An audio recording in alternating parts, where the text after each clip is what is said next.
édite un magazine de voyage et nous voyageons donc avec notre moto à travers le monde et nous publions tous les 6 mois un magazine de voyage sur nos expériences, nos récits, nos rencontres et essentiellement soit sur le voyage lui-même, soit sur un pays. Voilà.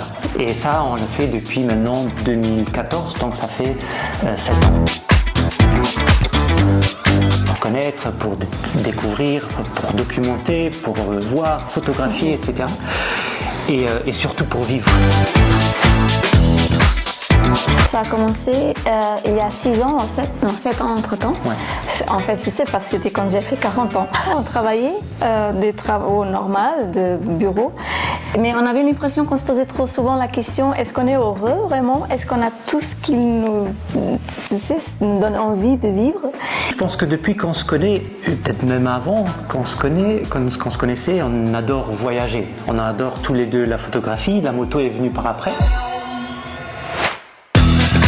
Après, le choix de la moto comme moyen de locomotion, ça c'était pas moi. Voilà, c'est plutôt mon côté, mais voilà. Enfin, c'est pour l'instant, on a ça comme moyen de transport, mais si ce sera un autre moyen, à pied, à vélo, en voilier, les idées nous manquent. Je pense que chaque voyage est aussi un voyage dans nous-mêmes. Pourquoi? Parce qu'en fait, je pense que nous, en voyageant, en découvrant d'autres cultures, nous sommes mis en face d'autres réalités, d'autres vies, et alors nous questionnons notre vie et notre façon de vivre et de voir la vie. Et finalement, nous nous rendons compte que, en fait, il n'y a pas une façon de faire qui est correcte. Non, il y a 10 000 façons de faire et de vivre sa vie qui sont pour chaque individu correctes, ou bien, ou peut-être l'idéal.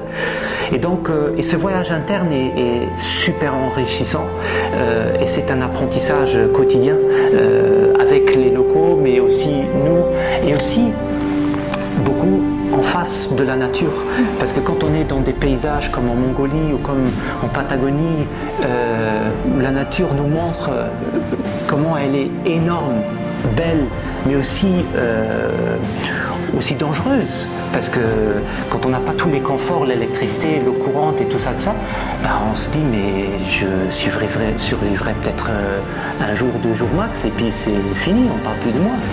Et donc on remarque que l'être humain et l'individu, on est tout petit, et ça nous fait un bien fou, je pense. Je pense qu'on voit aussi, on est dans des situations où on ne s'avait jamais vu avant, parce qu'on est plusieurs fois devant l'inconnu, des situations nouvelles, des gens qui ont des cultures différentes des nôtres, et tout ça nous aide à voir comment nous sommes dans des situations où on n'était jamais avant. Ouais. Et comme ça, oui, on apprend, on voit des choses qu'on ne connaissait pas de nous avant. Georges, il est la personne la plus belle que je connaisse. Il a une beauté qui vient de dedans. Il est toujours prêt à aider l'autre. Et il est quelqu'un de très curieux. Il a toujours envie aussi d'aller vers l'autre, pas seulement pour aider, mais pour vraiment le connaître. Il a un intérêt genuin par les gens. Et j'ai vraiment de la chance de pouvoir partager ma vie avec lui.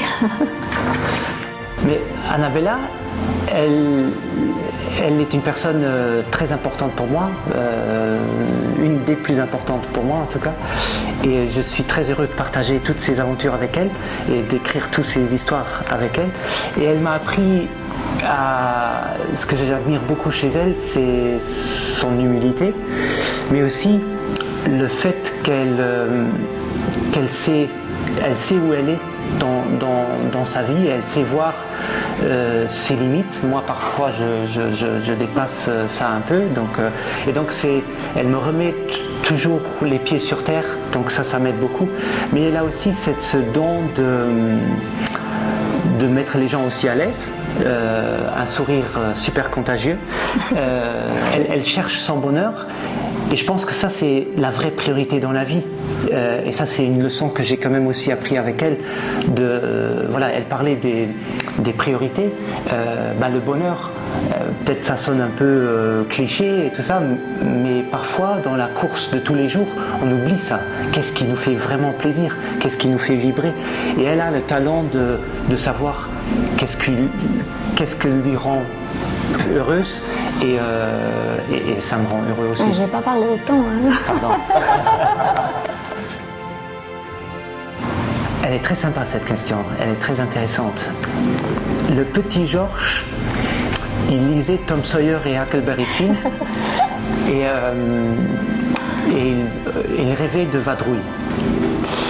Et donc en fait, je pense qu'il serait heureux.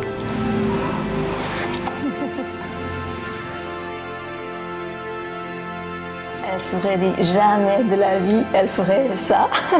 Parce que moi, déjà quand j'étais petit, les amis se posaient la question qu'est-ce que tu veux être quand tu vas être grand? Je disais toujours je vais être heureuse. Ça c'est vraiment ce que je disais.